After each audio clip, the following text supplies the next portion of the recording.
Здравствуйте, дорогие рукодельницы, гости, подписчики моего канала. В этом видео хочу вам показать очень простой, но очень эффектный узор спицами. Посмотрите, как интересно он выглядит. Он двусторонний, этот узор.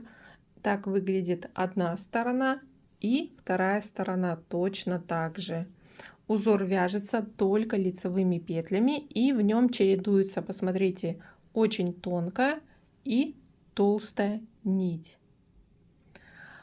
Этот узор, я думаю, подойдет для вязания шарфов, палантинов, так как он двусторонний. Также, думаю, можно связать таким узором, допустим, безрукавку или такой мягкий пышный свитер, так как этот узор такой мягкий, пышный и очень приятный. И я вам в этом видео коротко расскажу, какую пряжу я использовала, а также подробности, нюансы, как вязать такой узор.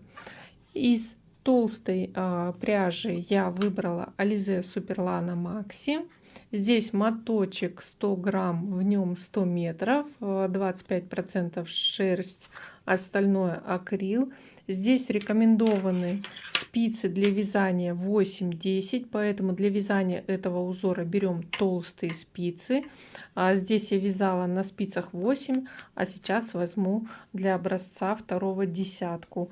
Из тонкой пряжи я выбрала Gazal Baby Wool, моточек 50 грамм, 170 метров, то есть здесь, если брать 100 грамм, то получается 350 метров. Вот такая вот тоненькая ниточка, и по цвету примерно, ну не то чтобы одинаковый, здесь такой цвет Эйвори, как цвет шампанского, а это светло-бежевый, поэтому и в узоре практически сливаются эти две ниточки, особенно тонкая бежевая, практически незаметно. Можно взять любую тонкую ниточку, даже какой-нибудь мерсеризованный хлопок, тоже, думаю, хорошо подойдет, будет давать блеск, нарядность такому узору и будет смотреться интересно. Даже можно выбрать какой-то контрастный цвет.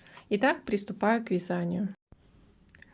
Дорогие друзья, еще один момент для вязания этого узора. Выбирайте либо круговые спицы с короткой леской, либо обоюдоострые спицы, так как при вязании данным узором приходится менять каждый раз, каждый ряд нить, то толстая, то тонкая, и какие-то ряды приходится передвигать с одной на другую сторону, либо придется просто все петли переснимать с правой на левую спицу. Итак, вначале набираем петли, любое количество петель, здесь нет раппорта, и поэтому набираю, ну, допустим, наберу 20 петель для небольшого образца.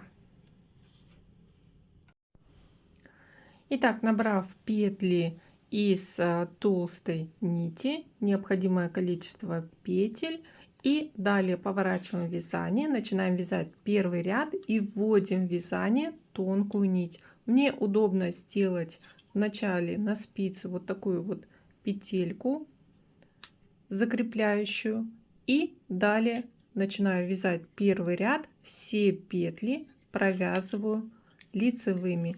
Вот эту вот первую закрепляющую петельку далее можно будет в конце ряда либо сбросить и распустить, либо провязать вместе с первой петлей. Итак, провязываю тонкой нитью все петли, вяжем лицевыми.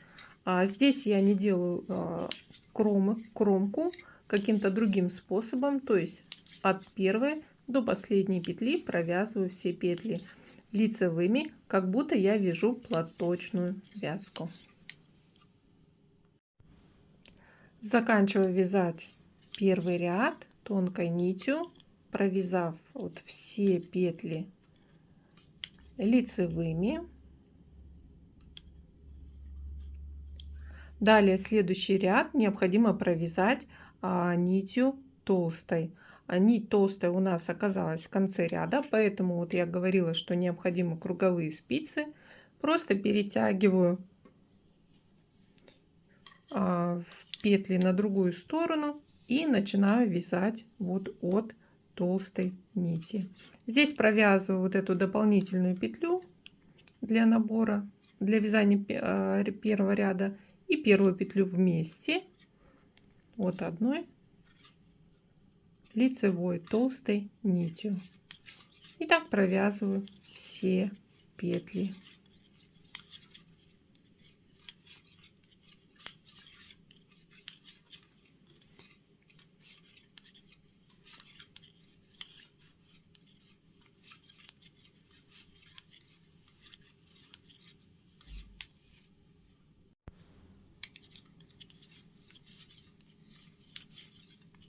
Заканчиваю вязать второй ряд, провязываю последнюю петлю лицевой, немножко затягиваю здесь, если нить распустилась. Здесь поворачиваю вязание и начинаю выполнять третий ряд, уже меняя нить на тонкую. То есть каждый ряд мы меняем, должны провязать сначала толстой, затем тонкой нитью. И здесь мы вяжем все петли, тоже лицевые. У нас не получается платочная вязка, так как мы вначале провязали первый и второй ряд по одной стороне лицевыми, как лицевой гладью. И теперь мы, получается, по второй стороне вот провязываем сначала тонкой нитью, затем толстой. И получается, что вот такие вот рубчики фактурные в узоре появляются. И как вы поняли, раппорт узора в высоту составляет 4 ряда. Каждый ряд чередуем толстую и тонкую нить. Провязали третий ряд тонкой нитью, затем для вязания следующего ряда толстой нитью передвигаю все петли к другой стороне и приступаю к вязанию четвертого ряда. Тоже все петли лицевые, только толстой нитью. Получается, мы третий и четвертый ряд вяжем по второй стороне.